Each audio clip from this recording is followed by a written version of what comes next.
पंचक चित्रपटाचा ट्रेलर नुकताच पाहिला. एकही संवाद ऐकून हसू आले नाही. अख्ख्या ट्रेलरमध्ये एकही विनोद नसावा ही खूप मोठी गोष्ट आहे. आता चित्रपटाकडून काय अपेक्षा ठेवायचा असा प्रश्न पडतो. चित्रपटाच्या लेखकांच्या आधीच्या कामाचा मागोवा घेणं इथं महत्त्वाचं ठरणार आहे. चित्रपटाचे लेखक आहेत राहुल आवटे आणि जयंत जाठार. राहुल आवटे यांनी chopsticks, daily safari, Pappu can't dance साला, सी कंपनी, सालामे इश्क, मैं माधुरी दीक्षित बनना चाहते हूँ अशा चित्रपटांवर कथा आणि संवाद लेखक म्हणून काम केले आहे. जयंत जाठार यांनी यापूर्वी मनी ऑर्डर या चित्रपटावर दिग्दर्शक म्हणून काम केले आहे. पंचक चित्रपटाचे दिग्दर्शन देखील याच दोन्ही लेखकांनी केले आहे. चित्रपटातील प्रमुख कलाकारांमध्ये आहेत दिलीप प्रभावळकर, आदिनाथ कोठारे, आनंद इंगळे, विद्याधर जोशी, भारती आचरेकर आणि इतर बरेच कलाकार. कोणत्या कलाकाराचा रोल किती मोठा आहे ते चित्रपट पाहिल्यावरच समजेल. स्टारकास्टच्या बाबतीत चित्रपट कुठेही कमी पडत नसला तरी विनोदाच्या बाबतीत जरा डावा वाटतो. चित्रपटातील पात्रांना पंचक या गोष्टीची भीती वाटते आहे.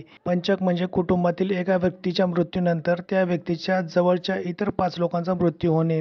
सर्व पात्रे मृत्यूच्या भीतीखाली दिसत आहेत. कथा ट्रेलरमधून फारशी उघड होत नसली तरी बेसिक आयडिया येऊन जाते. आता चित्रपट बघितल्यानंतरच समजेल की चित्रपट मनोरंजन करतो की बोर करतो. बाकी हा व्हिडिओ आवडला असेल तर लाईक आणि सबस्क्राईब नक्की करा आणि चॅनलवरील इतर व्हिडिओज पाहायला देखील विसरू नका. भेटूया पुढच्या व्हिडिओमध्ये. Bye, take care.